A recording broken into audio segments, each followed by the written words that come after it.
Hi everyone, moonlight beauty parlour and academy থেকে আমি তৃষ্ণা একটা হেয়ার কাট আপনাদের সঙ্গে শেয়ার করতে চলে এলাম। এটি ছিল অনেক বড় হেয়ার। আর এখন আমাদের যে কর্মব্যস্ত জীবন এবং তার সঙ্গে আমাদের যে খাদ্য অভ্যাস, এই সমস্ত কিছু মিলিয়ে আমাদের বড় চুল রাখা সম্ভব হয় না অনেকের, আর অনেকের হয়ই না।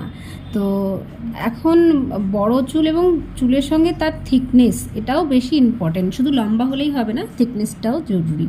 তো যখন আমরা এরকম হেয়ার কাট করি বা আমার হাতে আসে এরকম হেয়ার, আমার তো ভীষণ ভালো লাগে। তো কাটটা ছিল মাল্টি লেয়ার হেয়ার কাট। আর ক্লায়েন্ট যখন এসে আমাদের বলে যে আমার হেয়ারে কোন কাটটা ভালো যাবে এবং আমাকে কোন কাটটাই ভালো লাগবে দেখতে, তাহলে কিন্তু আমাদের ভীষণ ভালো হয়, সুবিধা হয় তার হেয়ার কাট দিতে। আর কাটটা কেমন হয়েছে আপনারা অবশ্যই কমেন্ট করবেন, এবং যার কাট করলাম তার কাছে একটু জিজ্ঞেস করে নিই কেমন লাগলো বলো। আমার তো ভালো লেগেছে, এবার সবাই দেখে বলবে কেমন লেগেছে। অবশ্যই কমেন্ট করবেন সবাই, দিদিভাইয়ের চুল কেমন লাগলো। যদি দিদিভাই নয়, এটা আমার মাসিমণি হয়, মাসি হয় সম্পর্কে আমার। তো কমেন্ট করবেন কেমন লাগলো।